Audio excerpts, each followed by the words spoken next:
Right, that one.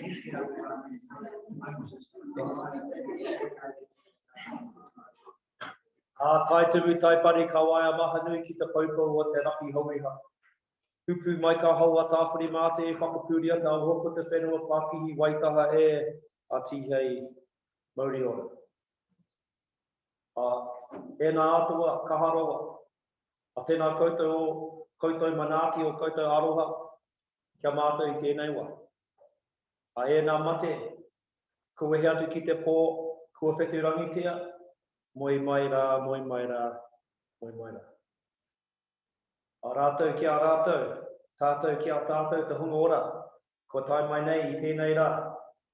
A kei raro i te tūnui o tēnei whare, i te whare wānako o Auraki, tēnā koutou. A nau mai hara mai, ki runga i te rohi o Ngāitarua hiki hiki. Te mana whenua o te wāhi nei, o te taonga, kei kōrā, te waihora, te kiti ika o rākau hautu. Nau mai hara mai, whakatau mai hoki, ki tēnei wā, ki tēnei hui, te hui o te tau, te hui o ngā hoa, o te Ara Kākāriki, tēnā koutou, tēnā koutou, tēnā koutou. Kia ora, everybody. Just welcoming you here tonight. I'll translate if you like. So I did that out there. So I'm Craig, by the way, Craig Pauling, co-chair, I think, trustee of Te Ara Kākāriki, and it's really great to be here tonight. Thanks everyone for coming. It's great to see some old friends and some new friends, and to have everyone here. I started off with the tau parapara. It's like an old saying, and it talks about the tide of the Canterbury coast hitting or crashing up against what we call ka popo or te raki hauiha, which is the Canterbury coastline, especially south of the Banks Peninsula. And then it talks about the wind of Tāwhiri Mātea, who's the god of the winds in our tradition, blowing across the plains and refreshing or revitalising our snow-fed rivers, and also refreshing the Canterbury Plains, or ka Pākihi whakatika or Waitaha. So yeah, that's what I started off with, and that sort of just grounds us, or grounds me, as I'm speaking and welcoming everybody. Then I just acknowledged the atua, the gods, from whatever tradition you're from, just to be inclusive. Because of course in Māori we have quite a few of them. But of course we recognise Christian God in particular. But anyway, to everyone's atua, acknowledging that sort of belief that people have. And also to those that have gone before us. In our language in Māori, we say mate. But what I said is kua whetu rangitia, which means we have a belief that our ancestors turned into stars, and that's what that term means. Whetu is the word for star, and kua whetu rangitia means to turn into a star. So it's the way we acknowledge our ancestors, and they're shining down on us, if you like. And then I just went to you, lovely people in the room, and come back to the world of the living. So when we acknowledge our ancestors and those gone before us, we return to the world of the living, and acknowledged this building here, this campus of Te Whare Wānako o Auraki, Lincoln University, and the mana whenua of Ngāitarua hiki hiki, which is my hapu from out Taumutu there. And I've mentioned the Great Lake out there, or the Hākua, the coastal lagoon of Te Waihora or Te Kitika, Araka Hotu. Yeah, so that's just what I did, just so you know. I don't often translate because I just get into it, but I noted the other day when we had a meeting and I didn't do it, and people didn't even know what it said, so I thought I was inviting you. So yeah, just here to welcome you and get into our presentation. First of all, I'm going to do some health and safety because we haven't really done that before, so it's the first time for everything, eh? I think that, you know, sort of we're pretty good in this in Canterbury now, you know, with the earthquakes and stuff, fires and floods. I don't think there's anywhere to hide in here, eh? So we might be best to get out as quick as we can, or stop and hold for a while, see what happens. maybe move out of the way of that thing. Just so you know, it's always good to look around and see what's hanging out above you. You can move if you like too. So. And I think the best exit is out here. We need to go out the door. People came in, although so someone will get to the door and unlock it first, or out the back door there and get out into the car park. That's the place Mike here from here. Out to the car park there and marshal up and look after each other. Is that good? And if you haven't done the COVID app thing, it's on the door there. So if you want to do that, that's all good. I think that would be a good thing to do. I'm pretty bad at it, but was it you, Andrew, that reminded me to do it? So, and just to acknowledge, yeah, like I said, all of you that have come tonight. I know there's a lot of familiar faces for me, people that have come over the years. So thanks for coming back. And of course, there's new people in the room as well. I did want to mention Ian, Tēnā Ian, great to have you here. Ian's one of the original trustees of Ara Kākāriki, and he's our sort of patron and stuff. So thanks, Ian, for being here. It's always great to see you, and I think your daughter's with you tonight. So thanks for coming, and yeah, I hope you're proud of what we're going to present tonight. To all our other trustees and great team, thank you as well for everything you do, especially you, Letitia, because you make us look good, and you've done all this whole presentation. I've just got notes and I have to read them, so that's pretty good, eh? So yeah, I think I'll get into it. What we're going to do tonight is going to just start off with a little bit of introduction about Ara Kākāriki for those that don't know. Real brief. I'll try to keep it brief because you know I can talk. And then we're going to get into like a 2020 review, tell you what we did. Then we're going to look forward into our KDPs, our green dots, have a look at our cool map that we've been working on, and then have a bit of a look out a bit further actually. And that's quite appropriate. This time of the year, you've probably heard all the stuff on TV about Matariki.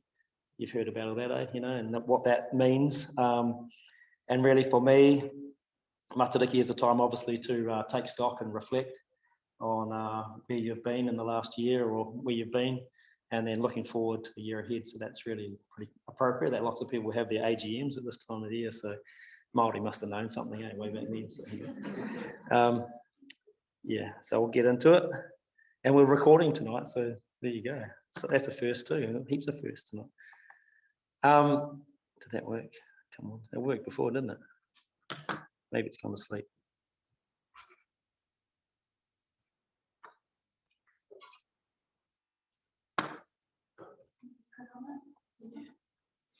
Yeah, it didn't work before anyway.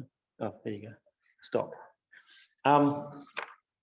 So I know there's a lot of people in the room that know a little bit about Ara Kākāriki, but of course our vision is to create that green way across the Canterbury Plains from the mountains to the sea. That's been pretty much from day one what we talked about with Ian and others. And you know, it's good to know that we've started to do that when we see the map a little bit later. And of course the Kākāriki sort of came to us in terms of that vision was around, obviously the colour green is Kākāriki, so we were talking about a greenway, but obviously we wanted that tohu, the bird there, the manu, as maybe a real outstretched hand aspiration to bring them back one day onto the plains and hopefully into Christchurch City where they used to be actually, and right up until the 1860s, I believe. So yeah, that's sort of the hope, and it is a long way out there, but I think the best goals and visions are really aspirational. And of course, we've been around a while now, so Ian and myself and a few others started talking in the early 2000s, and we then set up the trust in 2006 formally. We didn't plant any trees until about 2009, and then every year since then we've just gone pretty hard at that. Had our first plant out, I think, in maybe 2011. Our first KDP maybe around 2013. Someone can correct me if I'm wrong. And I think we planted our 50th green dot and our 50,000th plant maybe like 2017, something like that. And then we got to 100,000 plants and 100 green dots last year. So we sort of got there real quick, the second 50 and the second 50,000 pretty quick. And that's down to all the work we've been doing. So yeah, that's a bit about where we've come from. good, that's working. And so, yeah, 2020 was a pretty awesome year. There's Ian in the middle cutting our 100,000th celebration cake we had. So we had an awesome celebration up at Glen Tunnel. And we had Eugenie, the Minister of Conservation at the time, was there. The Mayor of Selwyn was there, Sam. And we had a pretty awesome day just celebrating that achievement. And like I said, it took us, 14 years to sort of get there, or actually about 10 years from when we first started planting. And we had a great day. We had the Runanga, members from the Runanga there from Taumutu. Obviously, like I said, representatives of Selwyn and the Crown, from our trustees, and also from Environment Canterbury as well. And yeah, it was a great day. And it was an awesome celebration. The kids from Glen Tunnel School obviously were really involved. We planted 5 tōtara trees, which you can see there, being planted by Sam and Eugenie, and just sort of to represent the sort of different parties. And yeah, it was an awesome, beautiful day too. And we're now up to about 120,000 trees, because we got about 20,000 in the ground last year. And yeah, well over our 100 green dots. So it was an awesome year last year, and what we're looking forward to again this year is getting on with our Kids Discovery plant outs. And of course, that's a massive project program for us now. We're working with 11 schools in the next year, and obviously planting at lots of local restoration sites. And that's been the really cool thing about KDPs, is that those kids just keep coming back, because you get new kids every year, new brains to wash. Yeah, just they're like sponges, and it's great to have that refreshing energy every year. And our plant outs aren't just about planting, of course. We do a lot of education. I know Mike's heavily involved, comes out with the bug stuff and all that, and we look for bugs. We also have Matt. I just want to acknowledge Matt. I think, is that him there? Matt Stafford. I know he's moved on now. He was at Enviro Schools, but he's actually working. I think ECAN stole him. Environment Canterbury got him. But he's been a massive part of that journey with us. If it wasn't for Matt, I don't think we would have got as far with the KDP. So I just want to acknowledge Matt. And also Auntie Daphne O'Connell from Taumutu comes out to most of the plant outs and does some rāranga, some weaving. So we're trying to tell the kids about some of these plants and what they're actually used for. So there's a sort of practical element and sort of a connection there in terms of the cultural stuff. So yeah, the days are amazing. They're just not about planting, they're about education. And I think that's why it's been so successful over the years. So that's our program for KDPs this year. And then also we have our Green Dot program, which they're all green dots, but this is sort of our particular program with our plant out weekends. And you can see the pretty awesome photo down the bottom there of the volunteers that come out. I know a lot of people in this room have joined us over the years and come out. So this year we're working with 19 landowners. And obviously that we work with them on restoration planning. So we help them with their sites. Sometimes that's all we do with them, and then we do planting in other years, or they do it themselves. And then we also give them some money for plants and guards, and also obviously bring the volunteers out to plant on their properties. And we've got 4 public days scheduled this year and 2 corporate days, and we've got the self-drive days as well. Are they extra on top of that? Yeah. And if you want, outside there's these lovely leaflets that tell you all about it. So 4th and the 19th of September for the main plant out days, and then a self-drive on the 2nd of October, and one coming up soon on the 22nd of August. So there you go. It's all happening. So that's our program for the Green Dot stuff. And then this is our map we've been developing. We've been doing a bit of GIS now. Elizabeth, who previously worked with us, she helped start this process of getting all our sites GIS mapped, all the reference points. So they're all the green dots there, and you can see we've differentiated them between the KDP sites, where the planting's be done by the blue ones, and then the green dot sites we do with the landowners. And you can see there that's a pretty cool spread across the plains. And I always think it's pretty amazing looking back on where we started. Well, of course, when we started, there was none of these. These didn't exist. Obviously, people might have had natives on their property, they might have had remnants, and they might have been doing their own planting, but everything you see here has been started since that time, and we've helped create these. And of course, it doesn't represent also what other people have done beyond what we've helped them with too. There's other people that are doing their own thing, of course. There's lots of other plantings that have been done, like at Burnham, for example, around the military camp. So, you know, you add that to the picture and there's a whole lot more going on, but it's really cool to see the sizes of the dots too. So it represents the different number of plants that have gone on in different locations, and also the clusters we've started bringing together, like all the work that was done up in the Horata catchment in the last sort of 5 years, really shows the work we've done up there. So I think it's really cool to see that spread out there. And I did want to ask, is Dave Manhire here? You want to come up and get one of these? So Dave's one of our recent Greendot landowners. So we just wanted to give you a sign. So thanks so much. And you can tell us, you want to tell us a little bit?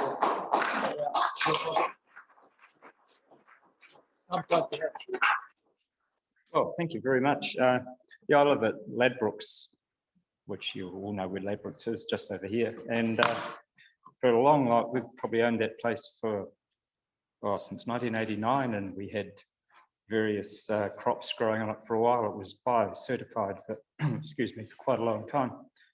And about 3 years ago, my wife died, and her passion was trees. She planted trees wherever she could, and yeah, so I thought after she died, I'd dedicate as much of the property as I could into a forest. So that's what I'm doing. Cool. Thank you. Yeah.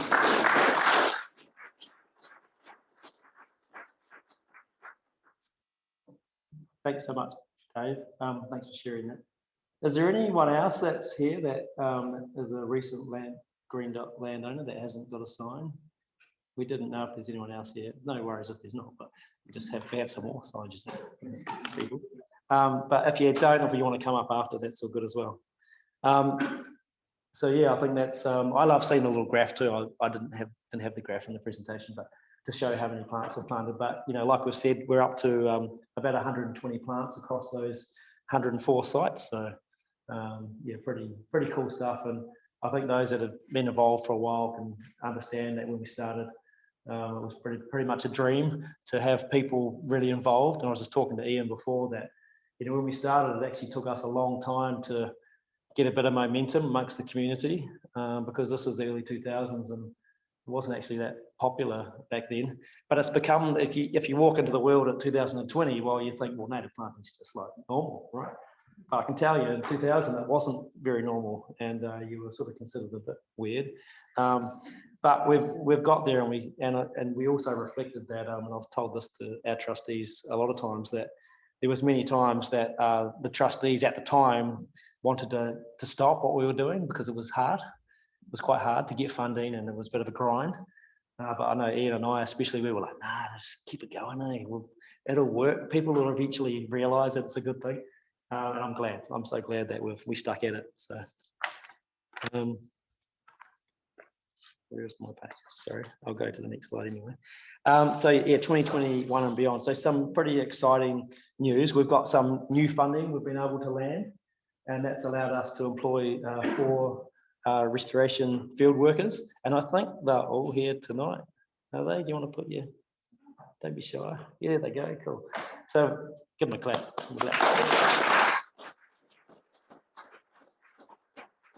So that's a real massive thing for us to have this capacity.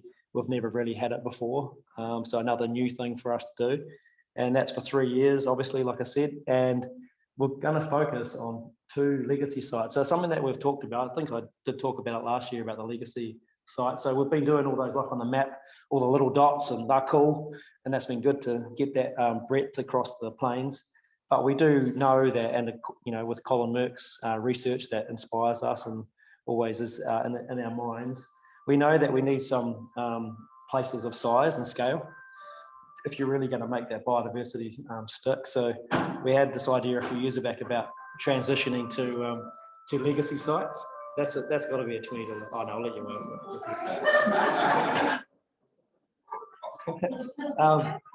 $20 fine. So with this funding, it's going to enable us to really get stuck into to 2 legacy sites. And so I'm going to talk about them next, as well as another little cluster that we've been working on for a while.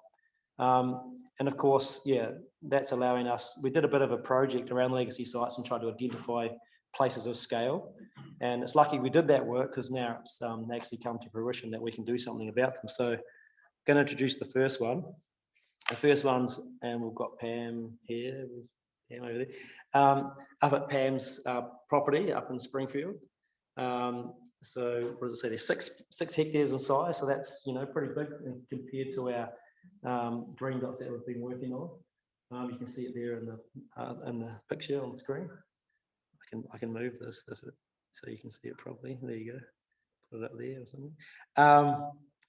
And yeah, like you can see, we're going to look to plant a tortara in a beech forest up there.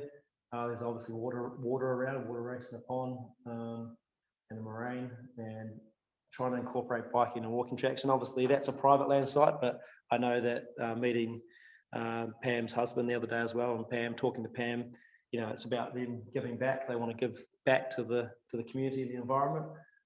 So yeah, the idea of having the tracks on that as well. So awesome, Pam, and it's going to be awesome to get some more work done up there. We've already planted on your property. How much have you got so far up there? 15,000 already. So we're going to, I don't know what the percentage of increase is, but anyway, 200% or whatever. Yeah. So cool. And then the other site, which you'll hear a little bit more about in relation to this later with our guest speaker that we'll get to shortly. This is near Ahuriri Lagoon, which is on the Huritini Horsell River, not far from here actually. And it's just a small site of Environment Canterbury reserve land that links to the rail trail there, and just upstream of the wetland that's been produced there. And you'll hear a bit about that from David soon. So yeah, it's 3.5 hectares as you can see, and lots of opportunities there. Tōtara Matai plant community, and we've already been doing kids discovery plant outs at the lagoon as well. So it's a pretty cool site, and with all the sites we're working with the Runanga as well, which is really cool. And these 2 sites in particular are really bringing that relationship alive, which is really, really nice as well. So yeah, that's the 2 sites, legacy sites we're going to focus on. Like I said, we did have a range of other sites we'd identified, but these are the 2 we decided to go with at this stage. And then the other area that we're looking at is the sort of Tai Tapu or Tahuna area, which we've obviously been doing a lot of work in over the years as well with landowners around there. And that's sort of a slightly different project. It's not just one site, it's a cluster of sites. And we've got a sort of separate process for landowners to come to us and ask for support, and we'll work with the workers we've got and get out there and work on those sites. So that's our 3 areas we're looking at with the funding, and yeah, really looking forward to that over the next 3 years. That's pretty exciting. It's come time for thanking the funders, of course, and all the people that help us. Obviously, we can't do what we do without the help of all these groups. You can see we do go far and wide to get the resources that we've been able to get over the years. So yeah, we're just really thankful for all the support. And now I'm going to introduce David. So kia ora, David. It's really great to introduce David Murphy tonight to speak to us about the Ahuriri project that I've sort of alluded to. I've actually worked with David on this for a number of years. I started out as a community representative on an advisory group representing my marae at Taumutu, working with Environment Canterbury way before I was a councillor and stuff. And yeah, trying to get the restoration of Ahuriri Lagoon, which was about 170 hectare wetland that used to exist in the Horsell River, but it was drained back in the day, partly to make way for the railway, where the rail trail still exists now. And it's been a really great project to work, especially since David came on board to really kick it into gear. So it's going to be really great to hear about that from you, David. So David works for Whakaora to Waihora, which is the collaboration. You can see the logo down there. A collaboration between Environment Canterbury, Te Runanga o Ngāi Tahu, Selwyn District Council, DOC, and Christchurch City Council. I think that's all. And was funded initially by MFE as well, with some support from them. So, kia ora, David. Welcome up. Give David a hand.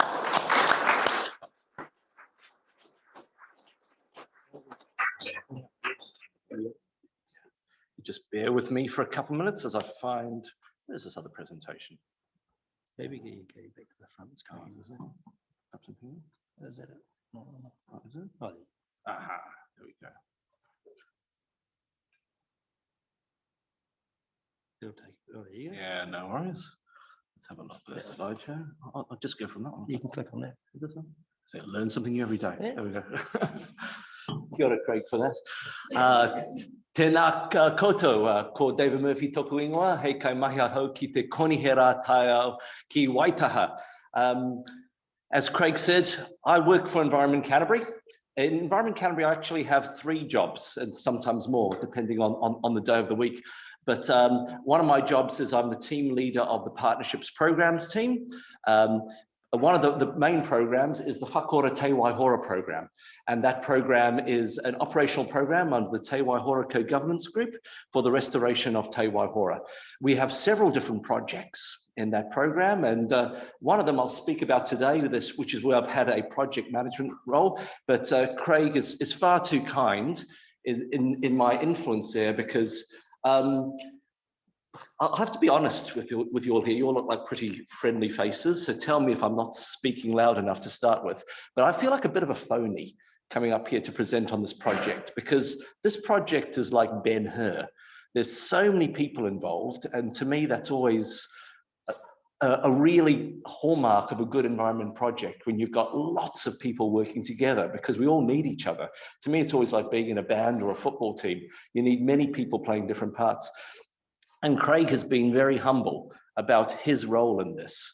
I will drop Craig into this little story, which I'll say, and there'll be time at the end for any questions as well. So this project I always feel is a very good example of collaboration and consensus because of that, because of all the people who have played a part and who are playing a part. So to start off with, where is Ahuriri Lagoon? A number of you I know will know the answer to this question. If you don't, it's within that little white circled area over there, a little bit sort of northwest from Motukarara. And one thing which probably strikes you straight away is that that's a very funny place for a lagoon inland. And you're right, if you're talking now. If you jump back a while, this is what Ahuriri Lagoon looked like. This was in the good old days, when Te Waihora was a different creature. And when Te Waihora would, before it was, a lot of it was drained. And as the lake would build up over months and years and grow, you'd be getting your ankles wet here in Lincoln. And at those times, Ahuriri was really a bay, part of the lake. And when the lake connected to the sea and the waters would fall, the waters would drop, and Ahuriri would still be maintained as quite a significant mini lake in itself, with this wonderful koraha, it was a mudflats area nearby. So why restore Ahuriri Lagoon? I'm going to paraphrase things here, which I've learned from this gentleman over here. He can tell a much better story, but that's coming, and I'm going to give a plug for a documentary at the end of this talk. I'll say, as you've heard, that this area was a very significant mahinga kai. So significant, there was actually a pa up on the ridge, Ngāti Koreha. And I understand there was people from many different hapu who came in to gather food there. And however, we're going to go back to 1848 and Kempsdeed, when amongst there, what was promised to Ngāi Tahu was certain areas they could always go back and gather mahinga kai for their life. Ahuriri was one of those. And things really didn't turn out well in terms of Kempsdeed, as we all know from history. So a lot of these areas were privatized. A lot of these areas were lost for the mana whenua. In regards to Ahuriri, the area was drained. So there was more farming expanding in the area, a railway connecting to Wairiwa, products coming out to fuel Otatahi. The area really lost all the values as all that standing water and wetlands disappeared. And over time, the area was passed on to Environment Canterbury to really for flood protection. Let's keep that water moving down the Huratini Halls. Well, it used to be a lovely meandering awa, but then it got straightened up, got to get that nasty water out of there. And then that whole area of land became Environment Canterbury endowment land. But the story doesn't end there, as the voice has always been there from the mana whenua who have seen the site, and it's gone back generations, the fight to regain Mahinga Kai there, to gain all the Mahinga Kai values which were lost. And that's really, to me, where the story continues and starts from, and continues on to the Ahuriri Lagoon steering group. So it all began, I'm told, at a meeting at Motukarara Hall. Was it around, when was that, about 2012, Craig? Somewhere around there. And that's when there was a champion, Donald Couch, who's one of our former commissioners. Donald really, he was like the standard bearer for Ahuriri. He was championing it. And it was brought to the Motukarara Hall to engage the community and say, well, look, this is something which mana whenua have carried, that they have been looking in the area, they've been visiting the area, they wanted to bring in the other community, and they say, who's with us? Who can come and join a steering group? And there was a number of people who have been significant.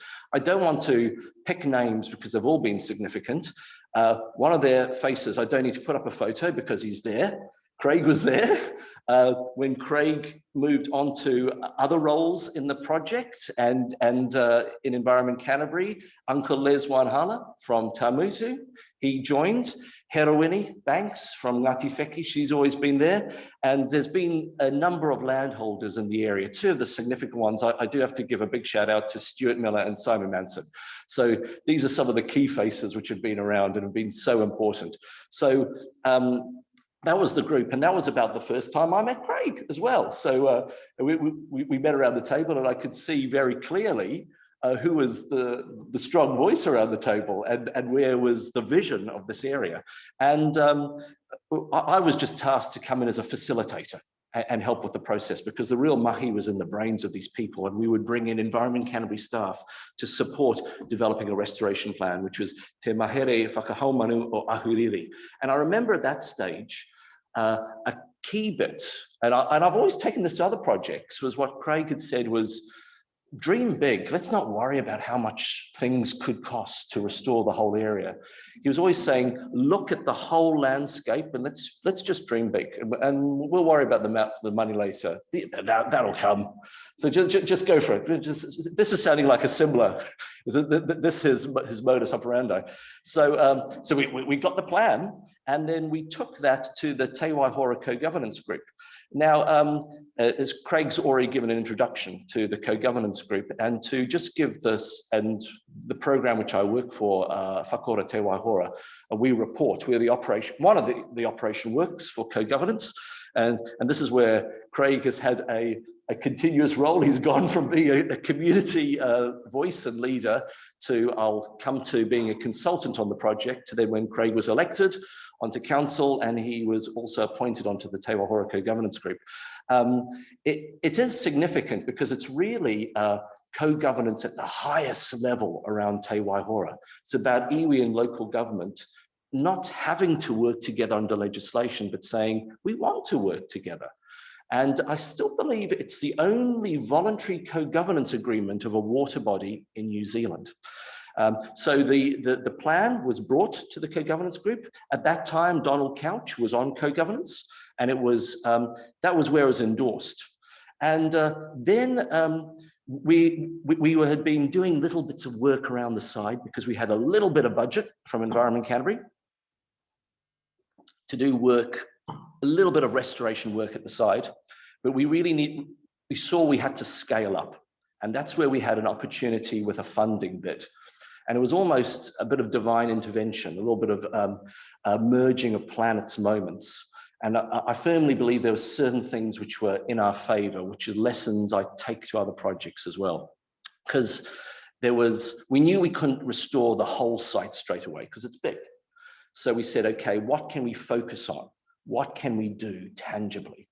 And an idea came up, I think it was from Tim Davey, one of our colleagues, to say, well, look, another bit of work which we contracted to Niwa through Whakaora Te Waihora, which was what are ways which we could reduce nitrogen coming into Te Waihora? And it was, well, how much wetland area would we have to restore? And there were some figures calculated from there.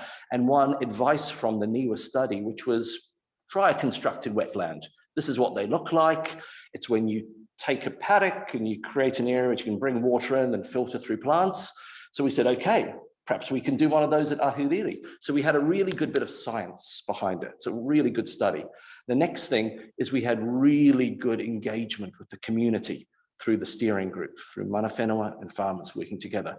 Next, we could, under our funding bid, put it under our co-governance model. Funders always wanted to know how a project's going to be governed. So if you can show a really good example of iwi and local government working together. And we'd already got rungs on the board. So we've been doing a little bit of mahi around the edges, and we were successful, lo and behold. So we got good funding from the government's Freshwater Improvement Fund and Environment Canterbury to start the work.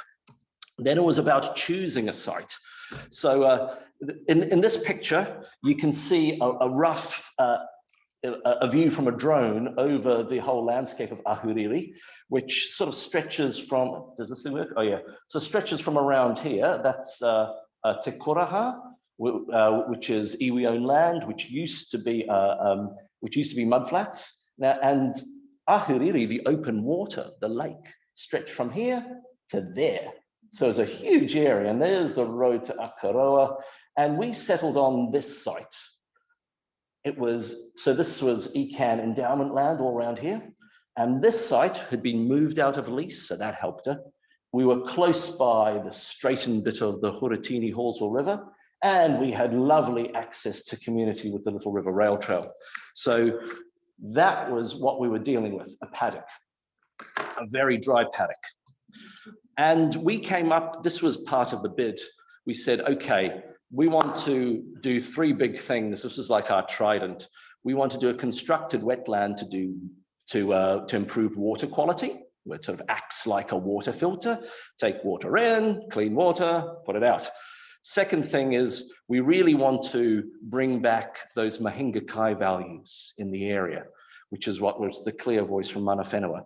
We also want to enhance the biodiversity values in the area. And we want to do all of this to best practice standards. So that was part of our objectives for the site.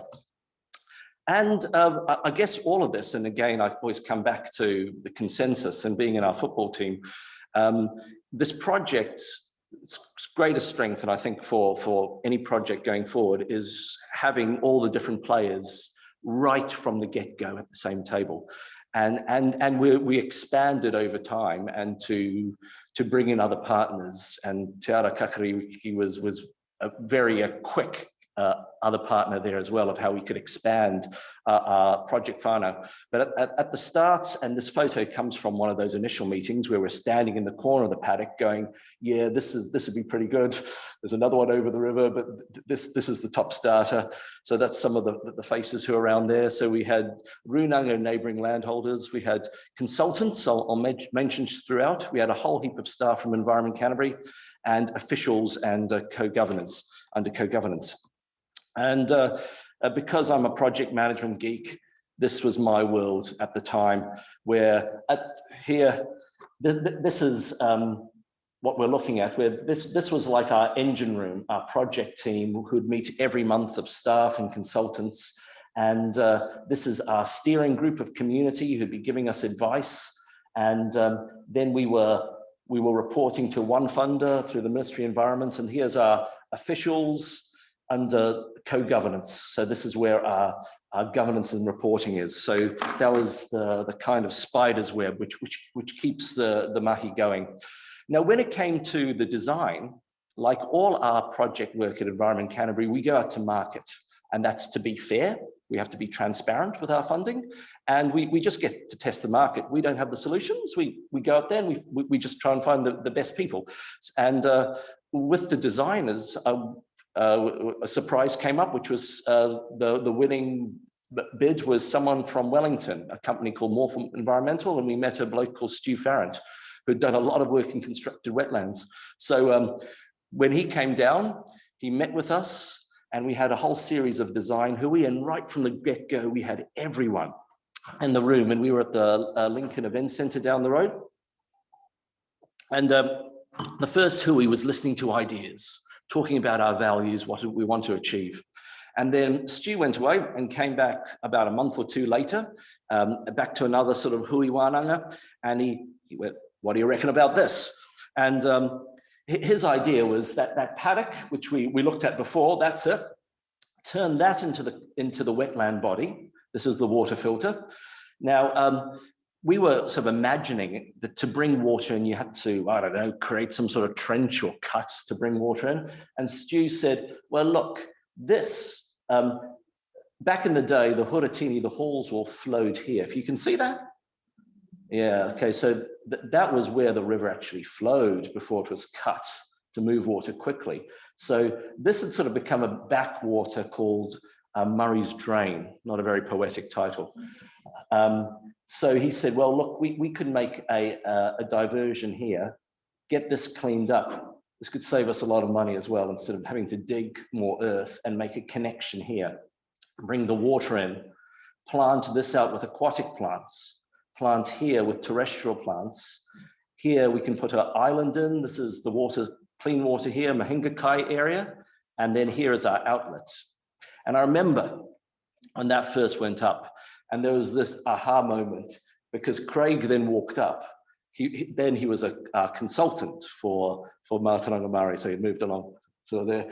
And he came in, and he, over the top, he overlaid this map from the 1840s, 1850s, where you see the old river flowing down, and it joins Ahuriri right there. Bang! It was like a bullseye before the huge mini lake opened there, and was right on that point. So it was a skin-tingling moment that we were, this sort of divine moment of, we're going to reinvigorate the landscape there. So once we had a few tweaks based on other inputs on those hui, that was the design we went for. And then we were going to move to the next phase of the project. But before we could break any soil and start the construction phase, it was very important we followed the correct tikanga, and we were led by the primary kaitiaki of Te Waihora, Te Tamutu, and they led a blessing on site before earthworks began. So that was very important, right karakia and follow the right tikanga. And it was also great to have all the partners at that time around. But that day I will never forget, because it was blistering hot. It was like being in outback Australia there. It was just an absolute scorcher. So the grass is an indicator, and no shade, absolutely no shade at the site at the time. So we had the site blessing, and then that was in February 2019.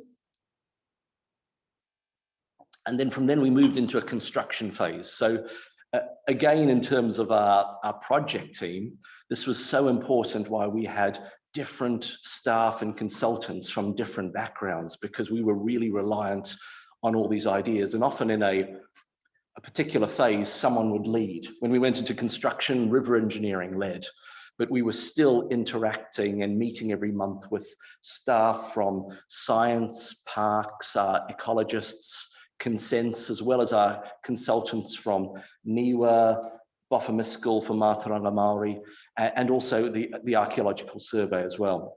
And then we moved into engineering and earthworks.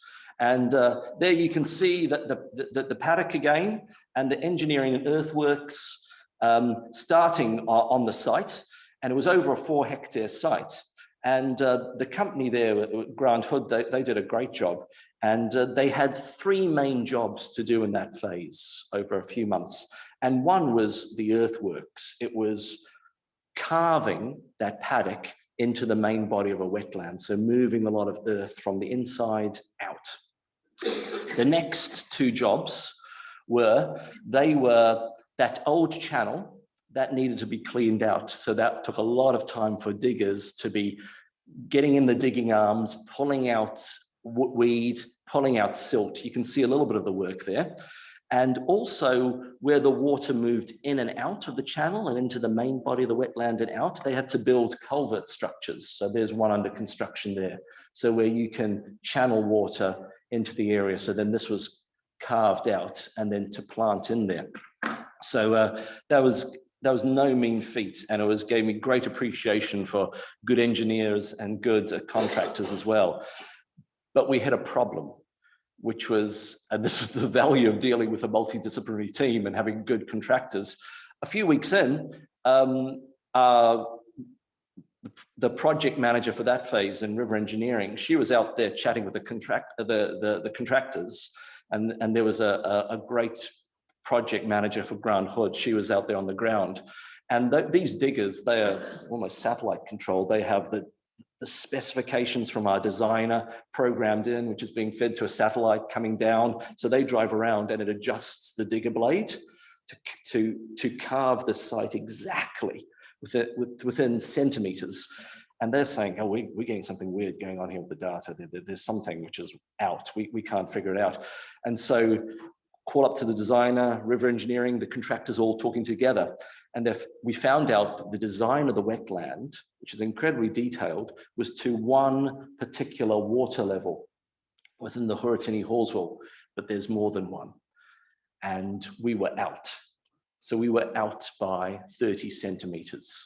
And 30 centimeters doesn't seem that much, but when you're doing over 4 hectares, that's a lot of earth. So everything went on hold. It was sort of brought the construction site to a hold, quickly, stop. And the designers were out trying to tweak all the designs and coming back and then working with the contractors to say, okay, we're gonna have to do a lot more work now to take the wetland down even further. But we got the solution. Even if it meant more mahi on the ground, it still worked. And then by June 2019, they finished all the main parts of the engineering and earthworks, and winter struck and the wetland filled up naturally. So we didn't need to connect it to the river. We didn't want to connect it to the river. It isn't connected to the river. There's a, okay, you can't really see the inlet over here. You can see the outlet way over there. Can I move this thing out of the way? Okay, there we go. There we go. And okay, there's a little bit of where's the little bit of the inlet there and the outlet there, and there's bunds there to stop it because we still want to control the water. But we knew we weren't going to do any work in there, but we just, okay, that's nice. We've got a wetland at least. We've got water in there. And then we knew the next half of the year was when we'd move into a planting phase when we got out of winter. And then we entered, it was tight project management with all our people on the ground, our specialists for ecology and river engineering, working with consultants. And it was this beautiful interplay. It was almost like a dance in a way, when we had to time everything to what was going to happen and what water level we needed. So we went from winter and then we went into the planting phase, and we had to bring that water down to do the terrestrial planting around the side. So we had to get our contractor in again for river engineering to start pumping water out to hit the planting phase. So the planting phase lasted maybe about 4 or 5 months, and we did 130,000 plants in that time. The first phase was the terrestrial planting. And so that you can see the water level here has been dropped a little bit. It allows the whole littoral edges to do. And we had, that contract was won by City Care. So they put in about initially 48,000 plants and then another 4,000 later. So that was the first phase. Then when that was finished, more water had to be pumped out. And we had to drop it down further for the start of summer and the aquatic planting phase. Now this was the bulk. This was 80,000 aquatic plants in 3 bands, mainly Schonoplectus. This was going to be our water filter, or more exactly the algae film on them, which there's an interaction there, and part of the plant as well, that's the filter. So this was tight because we had to have this Goldilocks moment and lots of communication going on between the different project components, because the water had to be dropped down enough to allow the workers out there to be walking around, and so they were not ankle deep, they could plant, but it couldn't be too dry because the Schonoplectus and the aquatic plants needed a certain amount of moisture to keep alive. So that's sort of like the Goldilocks, and it wasn't always like that, and I'll mention that as one of our challenges near the end of this talk. You'll also notice that apart from the aquatic plants, there are these sticks popping up, and we put netting. Well, actually, sorry, the planters for the aquatic planting, which was that contract was Whakaora Forest Landscapes. who did a great job. They put netting up. We ummed and ahed about this because it was more money. But when we talked to other projects who had lost tens of thousands of plants from cheeky pukeko, we just went in and ripped stuff out.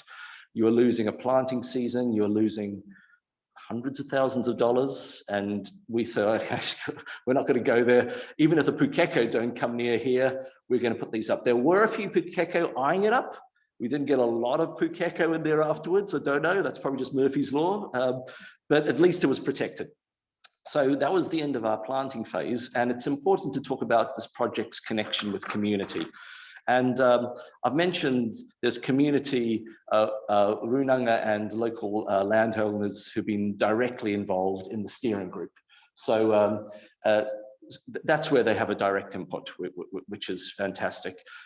Also, runanga, I'll mention later, the Mātauranga Māori monitoring program, they've got a direct link there. And because the site is along the Little River Rail Trail, we've had people stopping all the time. We've got cyclists, dog walkers, joggers going up and down. So there's that connection there with community. And I'll briefly touch on something which you'll all know so well here, which is the Kids Discovery Plant Out events. You'll probably know a couple of photos here, which has been lifted from the newsletters which you get and from Craig's presentation. So the whole team at TAC and Enviro Schools did 4 fantastic events down there. And I don't have to crow too much about this because you've probably heard it before, but I do have to say, Whakaora Te Waihora, the program, has been a proud sponsor of these events for a while, and we always see such great value. Not only the plants which go in the ground, but it's really that engagement with young minds and really the giving birth to new guardians of the future, that they're going to become the kaitiaki, and how they learn about the site. So at Ahuriri, they were doing all the usual stuff in a KDB event. They were planting, they were looking at the critters, they were weaving. They're learning about water cycles. So that was fantastic. So before, I should mention, were Leaston Consolidated School on the 17th of August 2020, and Tai Tapu School on the 18th of August. And there's some of the students planting with one of our project team members, Greg Stanley, who's out there with them. And then here we've got a very happy bunch at Springston School on the 28th of August. And this is a photo you know well already, which is Matt Samford showing some interesting critters to the bunch at Lincoln Primary School on 8th of September. So that takes us to the phase that where we are. We've got a project completed, because the wetland then just after lockdown, lockdown hampered our connection of the wetland to the river, but then the constructors were able to go out there, knock out the bunds and get water flowing right through. So then we had a functioning wetland. And this is what it looks like. Now, if you're on a drone on a misty morning, you can almost imagine Ahuriri is coming back to life again. So the wetland is here. That's that paddock. And you may think, well, what happened to that huge, big open water body? It's there, but this last season, we had a really low water level. And that wasn't bad in a way, because it gave all the aquatic plants such great time to grow. They're like mangroves out there at the moment. So we've got the 3 big stands of aquatic plants right the way through there, which is great habitat, great filtering. So the plants are growing well, the wetland's operational, we've got a lot of return of birds and other wildlife. And it was in the last dry season, I was out there with a couple of colleagues, and I should mention that, back here, as part of the design, there's a little island, which we thought, oh, that'd be nice, lovely feature. Maybe it'll become a bird nesting habitat, in the years ahead. And it wasn't long until we completed. We were out there and we found pied stilt nesting out there already. So that was lovely to see. It was like the birds were giving a big tick, bit of verification. But you can do all these sort of kind of projects where you go out there and you try and aid the environment, but doesn't make a blind bit of difference. And that's why monitoring is so important, to have science and monitoring going forward. And this project is going to be monitored via 2 arms. The Mātauranga Māori monitoring program, and I'll and water quality monitoring. So this was way back when. Craig, oh, what a surprise. He's here in another photo. He's been hiding in the background of a few of them.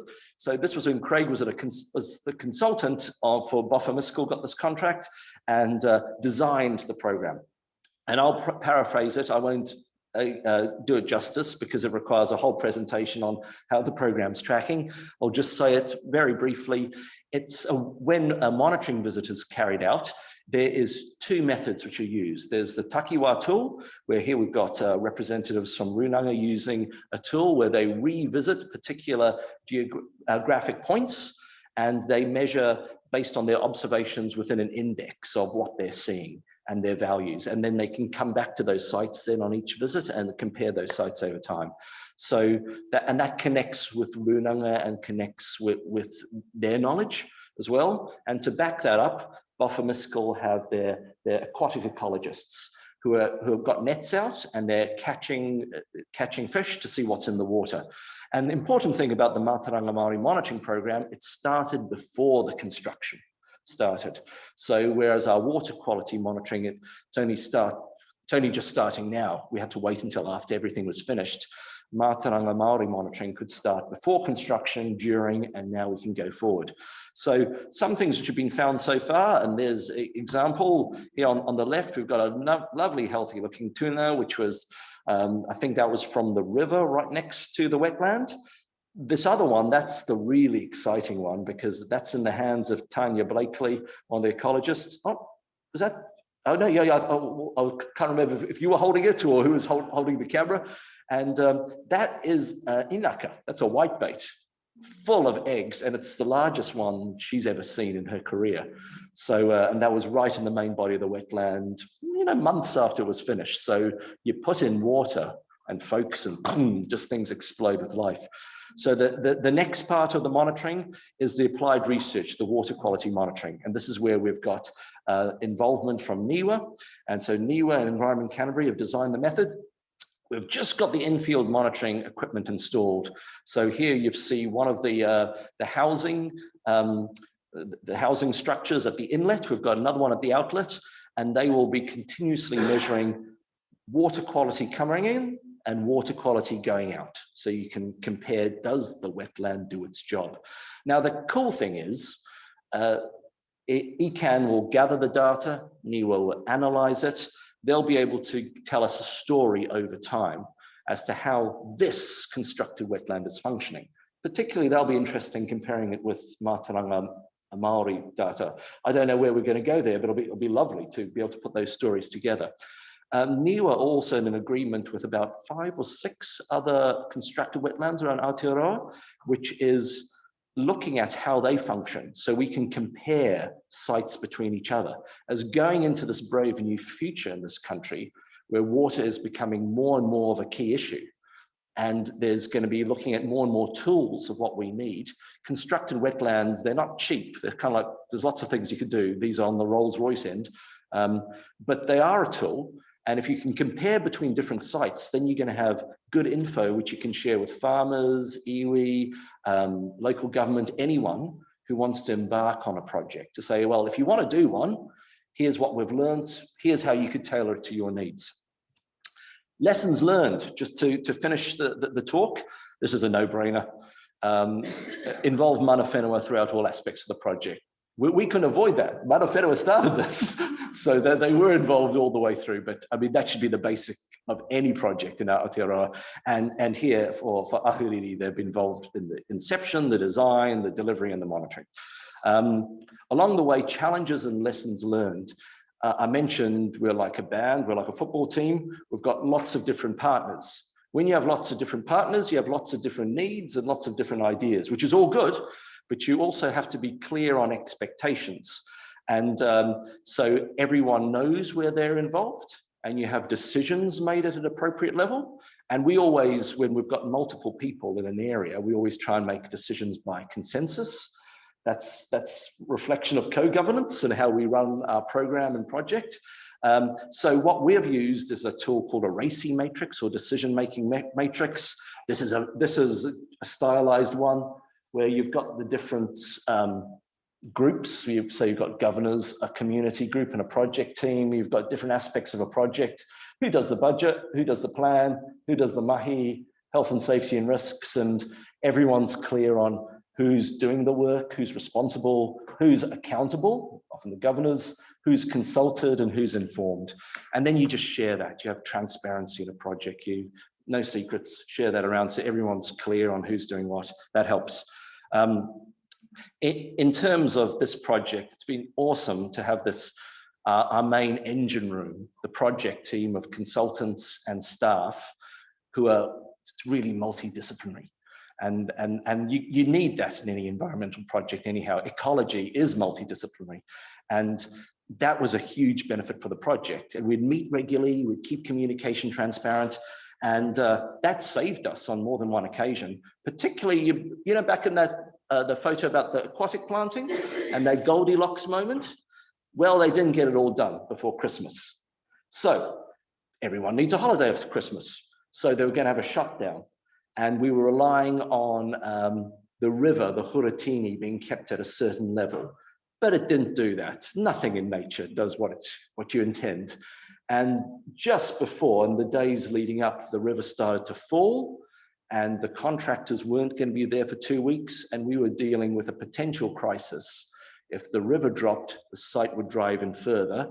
And we had tens of thousands of aquatic plants there already, job not finished, but hundreds of thousands invested already and at risk of dying. So it was, well, what can we do, folks? So that was where having the brains trust was great. And quickly coming up with solutions on how we could bring water in and keep things alive for the 2 weeks until the contractors were back to plant out the site. And the Brains Trust came into use again when we were faced with new risks. We, like any project, we knew our risks, we knew how to mitigate them, but we had stuff which always curveballs which came up. One of those was back in the design phase where we'd come up with that lovely design and then NIWA looked at it and said, yes, that's good. But did you know if you create a constructed wetland on area which had been used for farming, that land may be rich in phosphorus already. So soon as you put water in, it'll just be putting more phosphorus in the water. And that's exactly the opposite of what we wanted to do. We didn't want a wetland which put out more phosphorus. We were trying to remove it. So we had to quickly work with our Brains Trust and NIWA, who were part of it, to say, well, what could we do? And we were testing soils, sending it to the NIWA lab in Hamilton to find out the situation. And they were giving us all these different mitigations. Fortunately, it came back to say the soils were good, low in phosphorus. So we were to continue, but again, many minds around the table were very useful. The next steps, where do we go to from now? Well, at this particular site for this project, we're going to maintain the plants and continue monitoring the outcomes via the Mātauranga Māori monitoring program, the water quality monitoring and communication. And we're going to be having a documentary coming out starring a certain person over in this corner of the room here, our narrator. And so that'll be released out on a few different channels, but also it's how we connect in a greater landscape. You see Te Waihora downstream there. And this, I mentioned before, this constructed wetland is only one step in the solution.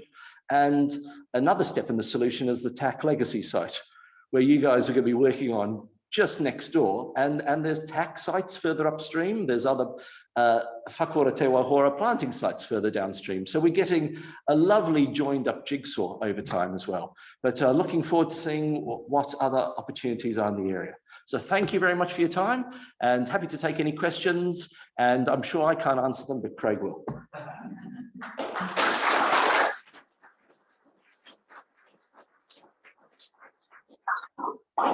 So yeah, let's start here, Dave. You could. Did you have a ceiling? Did you need a ceiling compound to keep the water? No, in the wetland itself, when they dug it out, no. And actually, that was the interesting thing. Before they were digging, when we had to do the soil samples, we had to rush on that. So actually, I just grabbed the bucket and spade and headed out on the day to do a bit of digging before we got the machinery in. And I only dug down that far, and you could see the soil change very quickly. And I was seeing old kakahi mussel shells So you can see it wasn't that long ago, it was a wetland. So we just dug it back to that soil, to the right depth, and then put the water in over the top, because we found out it was low phosphorus soil. I'll put a pond in the earthquake.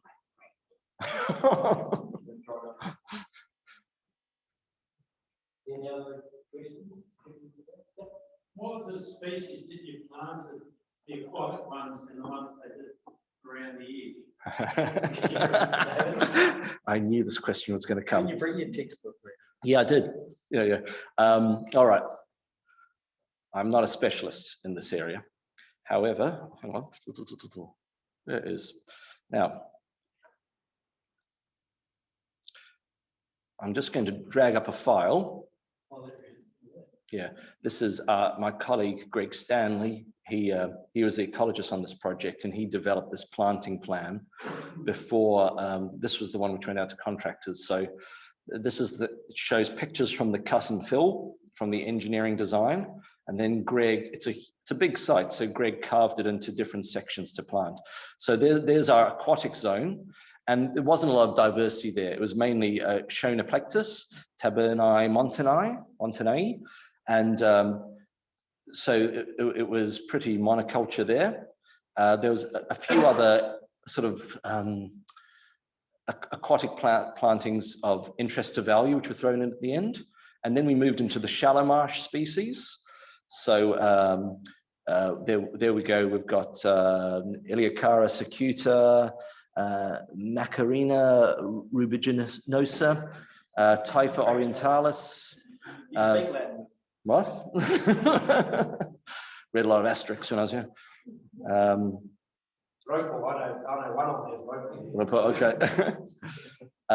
And then we got into higher diversity was in the littoral edges. So then we've got right in the close littoral margin, we've got a lot of carricks, we've got some juncus, we've got flax. There we go. Know that one. Formium tannic. So there we go. Harakiki. And then so that was where we've got a bulk of the terrestrial planting. I mean, granted, tens of thousands of the Schonoplectus, that's the water filter. And then further back from the littoral edge, okay, so more littoral plants, lots of littoral plants. And so Greg's mixed up the diversity a little bit here. And I've got a little bit of native nettle there as well. And then we've got a few others. We've got some plants which have formed the big rich bulk planting, like the carricks. And then we've got a few others thrown in for diversity as well to mix up the site. And then we've got the terrestrial planting, which is further back in the drier edges. Actually, here we had a challenge. We found, look, this is probably a no-brainer for all of you who are like involved in planting, but anything in the littoral edge just went gangbusters. You got water, plants grow, they don't need much help. But the site is curious because this, the rail trail is on a bund, and you go from here to here. It's not very far, it's meters, and it dries so quickly, the soil, so quickly. And we were warned about the famous or infamous Motukarara winds, and they are shockers. You just get absolutely blown over here, and they just really suck moisture from the leaves. They just dry out the plants, chronic. And plus the soil is so dry. So this is where we've had some challenges with, and the terrestrial planting. Here we go. But, oh, okay, so maybe a little bit too quick there. So there you go. You can read off there yourself. But consequently, those plants higher up on the bank haven't been growing as fast. And certainly over this last summer, because we're still in the maintenance phase, we're doing like 3 years of hardcore maintenance following the planting phase, where we were tanking in water just for that top bank area. Yeah, so That's a pretty good answer. that was pre-prepared because I knew you guys love planting and I knew I wouldn't remember all the names. I don't have Greg Stanley here, so I thought I'll bring along this.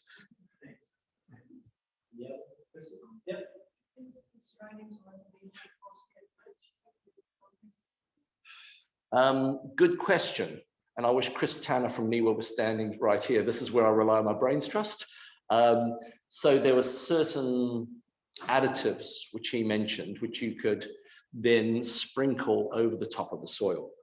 And so they had tested those out at NIWA as well. And it was possible. It was basically bringing out certain chemical mixtures, which we had put over the top to help negate the phosphorus. But then it would be putting them over the 4-hectare site, which we could have a budget blowout as well. And anything's possible if you've got the right amount of money. But fortunately, we didn't have to go down that road. So. After this successful project, is there plans to do other ones or hopes to do other ones that are similar around Ahuriri? We'd love to do more constructed wetlands. Whakaora Te Waihora we love wetlands, and I think some of I don't want to single out particular projects, but I mean, there's Kids Discovery Plant Out, which is great. We also fund Weed Strike Force through DOC, which is great on the lakeshore, which is just killing willows, and they've got a seed bank there, which is just naturally regenerating. Where we've got the next one, big one, which is kicking off, which I'm excited about, and I'll just give a wee spruik here, is just to give a plug, is we've got a project with Tamutu on restoring an awa, a stream.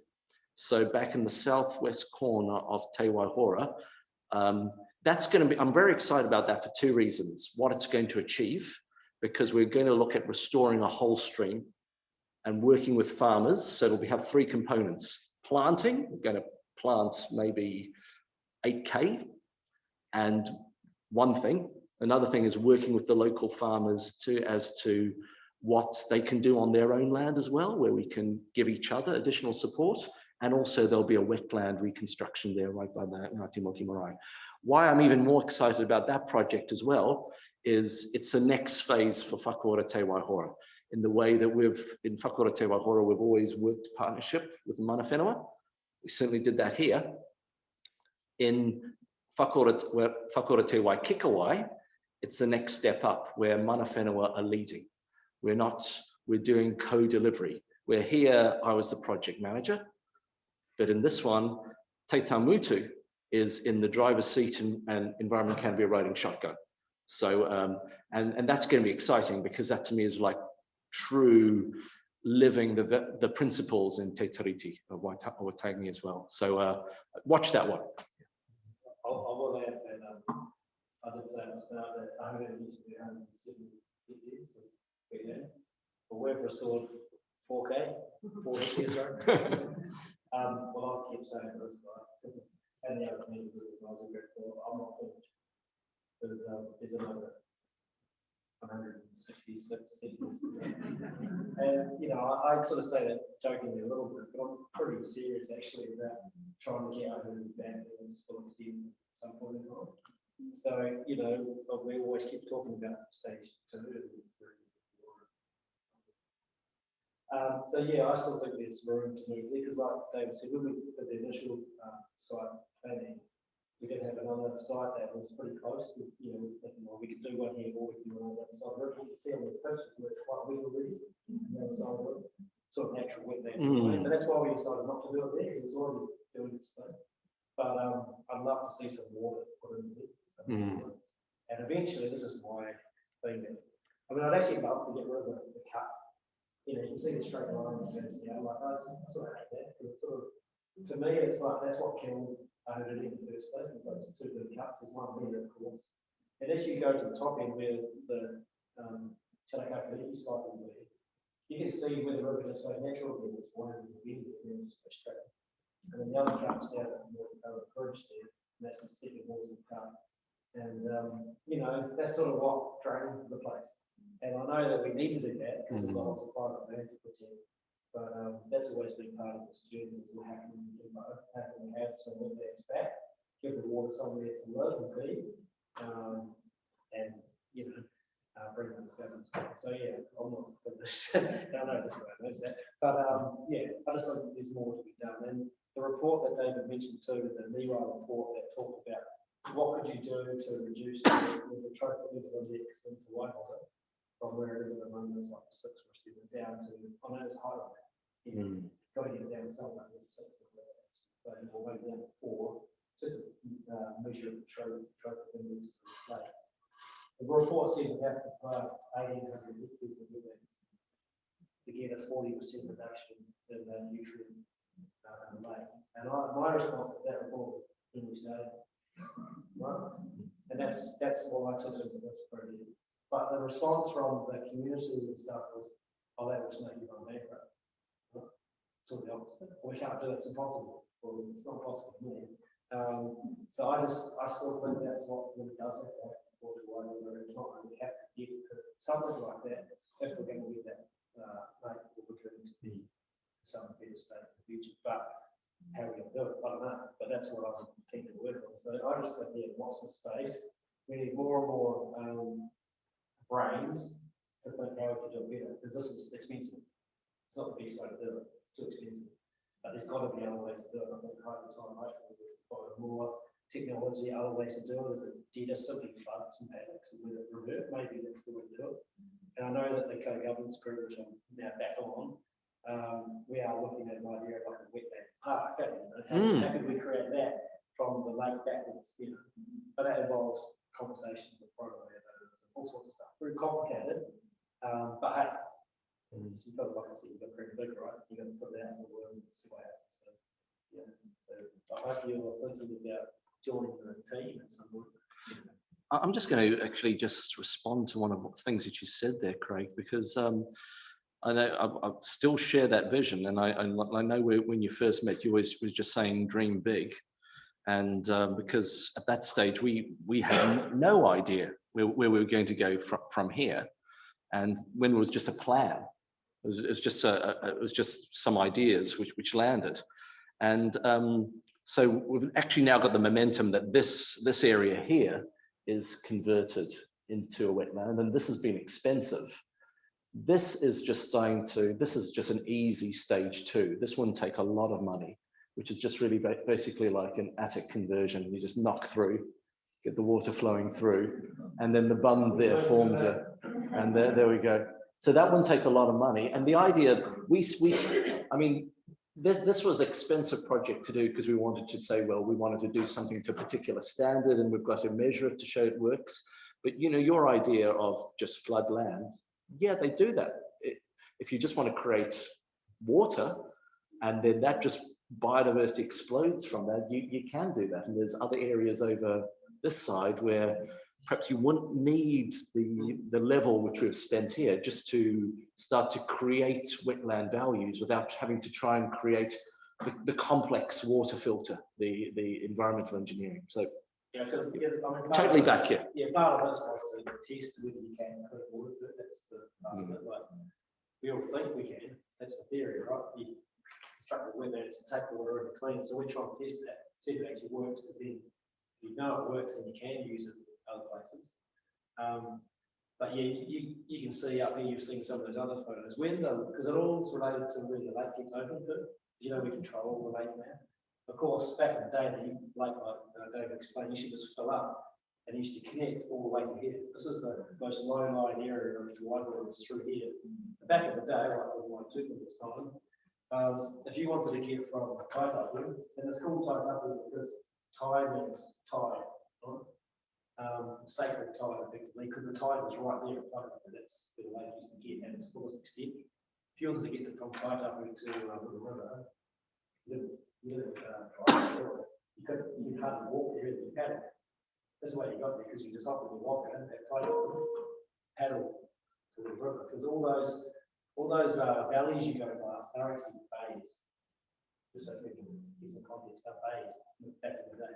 The lake used to go right up, and you can see that on the ground actually as you drive around. Have a look out to that. You see the tide marks all there along that edge. So anyway, I just think, and that area up there, you see it when it's got water in it naturally, it sits there all year and the birds are there. Yeah. It's already there anyway, but then it dries up. But anyway, I love it. And just to sell a little bit of vision, and something we've talked about as well is, and I don't believe we have to do 160 hectares. I think after the TAC legacy site, we only have to do 157 because that's part of the landscape as well. And okay, so just sharing on this image. So this area has been Ecan land took out of production from the leasee about 10 years ago, so it's naturally restoring. But as you say, if it gets water, boom, it explodes. This rock is so cool. I don't know the historic and cultural and spiritual values there, but we've walked up there, and the end of it's like the Giant's Causeway in Northern Ireland. There's some really cool formations. I believe it was an end of an ancient lava flow which came down, but there's something really special about that rock, and it's really accessed from the Ahuriri Highway. So I know we've talked about if you could have people accessing it here, and then having this whole planting throughout this whole area, some standing water areas. You could put in some lovely tracks, footbridge over here, footbridge over there. Bang, wetland park. How do you get here through that rock? How do you get- I live in Motukarara, and now I want to get there. That's just off the side of the road. That's private land. Yeah. Unfortunately, the kids own that. But we haven't talked about that. Is that where the photo was taken from? Yeah, yeah, on the front cover of it. Yeah, that's right. Yeah. It's just right there. Ahuriri Road is actually in that corner there.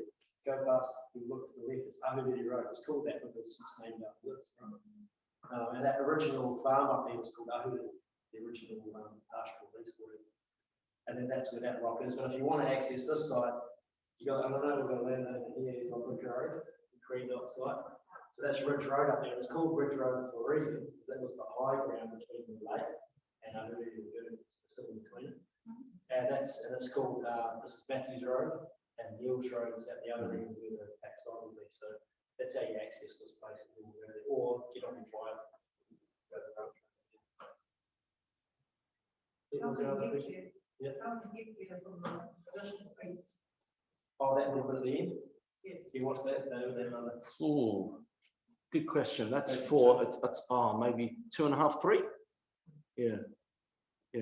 We looked at that. Because we were underspent on this project because we got I think a big no. It's a big nod to ECAN system. So you just work with others, and we just went out to market and we got a very good deal. So we just try and be wise spending of public money. And so it's allowed us to do a couple of other things, like add in some more plants, do this documentary.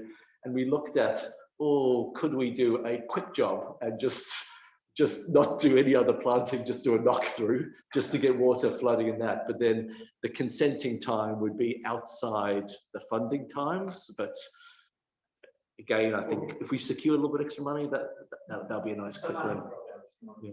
Because all this area is just screaming to be wetland. It's this area is out of production, and it's just all native plants are just starting to crop up where you've got this natural channel there. One of the things they have in mind was in 2012, when the Rurunga started bringing it up again, is because obviously it was a place that we've known for a long time, and we sort of just we wouldn't forget about it, but we sort of didn't think anything would happen with it because it wasn't our land. But when we got the co-governance agreement together and we started having more conversation with ECAN, we realised that it was ECAN land, but the footprint of the old lagoon is pretty much the footprint of the ECAN reserve. And we had a conversation at the room, and we were like, well, if ECAN, Environment Canterbury can't bring the wetland back, who can? That's a good challenge for them. So that's what we sort of said. Like, come on, guys, if you can't do it, how do you expect farmers to do it, or private landowners to do it, or iwi to do it? If you can't do it with your, rate collection powers or whatever, and your teams and your staff, your capacity. So we sort of put that challenge across to the council. And then that's when it started happening a lot more on me, because they're like, we better do something about this, right? Because it is their land, but the initial discussions were quite fraught because the way it had been managed for years is as endowment land, and there's an endowment act. Well, it's like 1908, it's pretty primitive. And it would say that you have to keep leasing it to keep the drainage of the river. It's all tied up with that. So when we were having conversations about creating wetland, at that time when the ECAN started, just keep saying, hey, can't do that. And I don't know, you really know who I got at that meeting. I think I saw it a couple of times because I was just like, what are you doing here? Like, I'm here giving up my time free, coming to these meetings to try to make something good happen. And you just keep telling me I can't do it. Like, this don't. No one here, mate. Like, either you leave or I'm leaving or something. And in the end, it was just because of the way they'd always done it. That it was the way they saw it was a it's land to be used to get some income on to allow the drainage to happen. Yeah, that's all good, but there's plenty of land. And how much do you get out of it anyway? I think it was about 50,000. What was it Yeah, for? the lease of the Yeah. block. It was, and we had to get a legal opinion to sort of see how you could do it. And the opinion came back and said, well, you can't do anything on the down of that unless you ask the minister for permission. And I was like, let's see, you just write it to the minister. And then that kind of come to me. We got on with it because it was like, come on, if we ask the minister, please can we build a wetland of this down land, is he going to say no? Or he or she going to say no? In this day and age? I'm going to happen. So we didn't even think about it, but anyway. It was good to just get over that. And there was quite a few humps before David came along too, like that. There's a lot of barriers because, you know, it's just people doing things the way they've always done them rather than do something different. Any other questions? Yeah. What sort of impacts do you form the Maori contract? Yeah, it's based on a couple of tools that have been developed over time by you.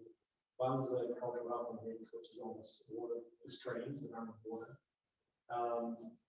This is a whole series of questions about clarity, flow, in-stream habitat. This is the whole one. Bad riparian vegetation, and they just have a score out of 5, and you just rate them basically, and that adds up to numbers. And then there's another one that looks at things like modifications to the site, pressures on the site, access for food gathering, quality for food gathering, and then lists all the different species that will be in the abundance of those species, so you can sort of biodiversity index. And then, of course, the Motukarara in there as well, because you can notice what ones you gather. And then you also compare it with what ones in the past. So this gets an index score. Yeah, that's sort of how most of the cultural tools work. And it's been a way for iwi to get their knowledge down on paper and have it recorded in some way that's not just anecdotal. Because before that, we'd often go into forums and hearings or whatever, talk about our knowledge and understanding of places, and people just wouldn't believe us. You know, so like, oh, mine used to catch 100 eels at this stretch of river in one night. You know, now you go back today and you can't see it, but people go, oh, what's happening? We had no way of recording it, so this is giving us a tool to just record it. Yeah, and the difference is it's not an external expert coming in and doing it. The people from there. So, for example, if I go over to the West Coast or Tai Tapu, I don't fill the forms out because I'm not from them. I help them, but they fill them out. It's their knowledge, not mine. Because it's not for me to rate their river. It's for them to rate it because they know the history. And I learned the lesson about that because I went down to the pilot study with down the Whakaora River down in Southland, so it's up in that Tauranga area. And I did a form because I was just keen to do a form. I filled mine out, and I thought, I've come from Canterbury, you know, below that river, is sort of not much water in it. And this is the Whakaora River, just tortilla trees everywhere, and I'm giving it 5s, you know, out of 5. And the local was giving it like 2s. So we had a conversation about what you know, what you story, because you go away and do your own story and you talk about it.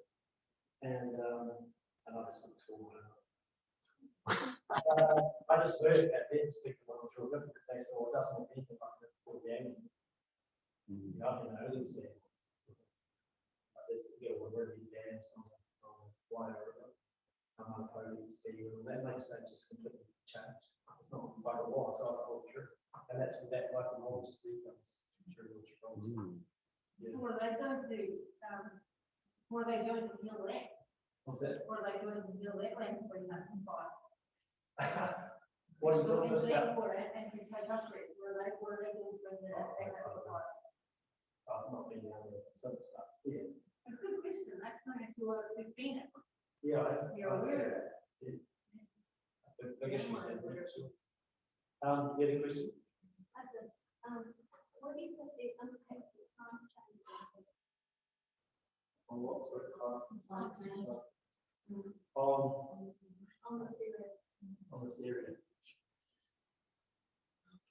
I actually think that's a bit probably feeling out, but because the more bigger impact is just being human, on this area, because it's everything that we've done to it, the way we control the lake still today, we're still doing that. We keep it at a certain level because we should have to be able to protect that private land. So yeah, I don't know. I think what I know about the work we've done on to Whakaora and the lake opening is if you think about what's going on with sea level rise, at the moment, opening the lake is quite complicated because you need some heat of pressure inside the lake to make it flow out to sea.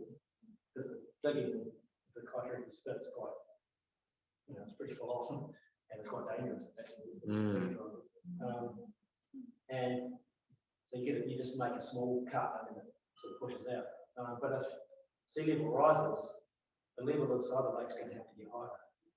And we keep it at about 1.13 of sea level, that's the trigger level for openings. But in 2013, Ahuriri actually was back in a big way because we got a big rain event like we had recently. And the whole landscape here was covered underwater.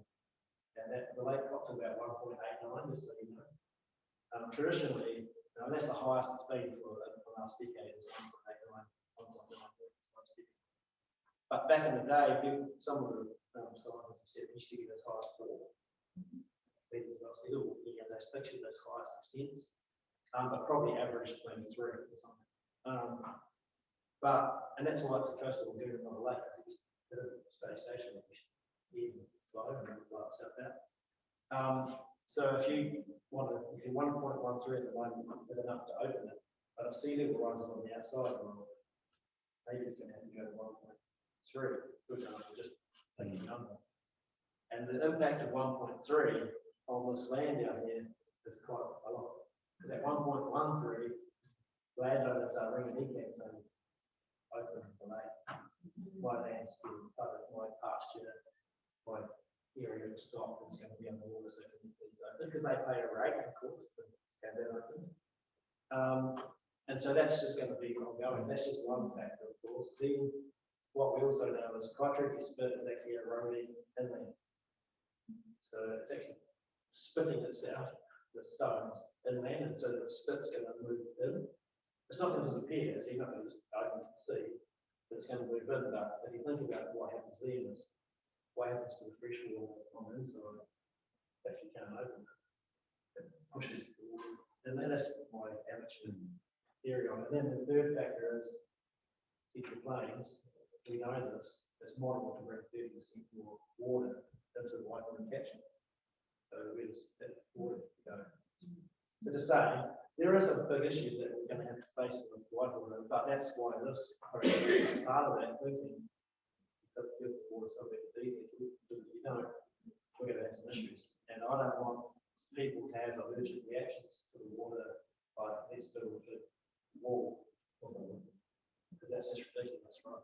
So we're going to have to find solutions all around the lake lower area to where water can sit for a while. Because it's inevitable, I believe, that it's going to happen, especially if we can't keep open the lake the way we do it today. And that's another area of science and technology and innovation. Is how can we do that? It's an age-old problem ever since we've been managing the systems. Because we don't close it either, we just open it and we naturally close on it. It's quite complicated. But it's a living system, and we're interacting with it, so we're working on it. I don't know what climate change is going to do here in 10, 20 years, but I'm also thinking of wetlands as part of the solution. And as you're probably all aware, there's some pretty big tipping points coming up in 7, 10, 20 years. And if we've got any hope as a species and civilization to avoid some of those, it requires some dramatic action. And there's all sorts of incentives to incentivize people to act to avoid a risk which will hit economics and health equally. We've talked about carbon trading schemes and people getting paid to be planting, which is great. Well, any kind of incentives, that's one thing. But I remember there's been a discussion, it could have been a bit co-governance, which is only an emerging market in the US of blue carbon, where the science around wetlands soaking up more carbon than an equal area of forest. So I'd be interested to see if that becomes a potential market in future as well, that the maybe landholders could have a market to if they've got a wetland soaking carbon and also being the filter to other farms in their community. Other landholders could be paying them to do the water improvement. I mean, my other reflection would be one of the features of the Canterbury coastline is coastal lagoons. Like Waihora is just a massive one, but you've got Waihora north to the south of Waimati, even the Whakaora, Greendot, something like that. Ahuriri, they all have coastal lagoons in there. And I've raised this at DCAN at the council about how we're doing our next planning about what other harbour we call the coastal lagoons. How are they going to change with climate change? Will they move in there? We don't know, but I think it's a big issue because then you've got on the inside what people are doing in response to the ratings. My hope is that we can find ways to utilise wetland rather than wanting to keep it dry all the time, like one of the other crops we could grow or something, because people can still utilise land and not have to worry about it being wet, because it's going to get wet, people. That's my thought. I think so. What can we do about that rather than find ways to get rid of the water? You've got to use them. So that's what I hope, but I'm an expert on that, and that's what I think we should do. Maybe that's good. We'll finish there. Hey, it's been awesome to have David like this, but all of you and the questions that you've asked. I mean, I'm sure David we can talk a lot about the project because we love it. But it is a good example of, just pushing the boundaries of things and like they said, not being afraid to dream and not being constrained by, like I said, the barriers that we put up. Because sometimes you just need to push through them. So a little bit the same that's happened in our early days, like I said, at the start of the end. People lost a bit of energy and thought it was all too hard, but I think you just stick at it if you know that it's right and that's something to change and keep convincing people that it's a good idea. So yeah, it's been awesome to have everyone here tonight, and of course David, I've got a little gift for you before I forget down here somewhere. Thank you for your wonderful presentations, Whakaora. And I'll just do this again because I don't know.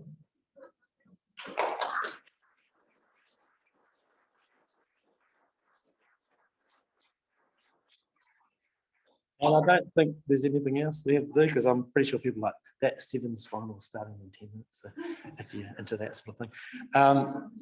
Yeah. So that's it. And thanks so much for coming. And if you've got any questions, anyone in these TAC uniforms are happy to answer things. And we've got food and wine outside. So kia ora. Thanks, everybody.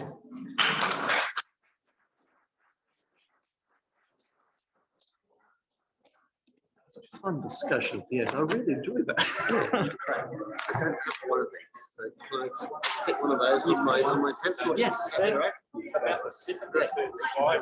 Well done. Why you haven't got very old. Yeah. Yes. All right. I lifted it off this guy. Oh, did you? Yeah. Oh, what's that? Yeah. Yeah. The map that's on that presentation. Yep.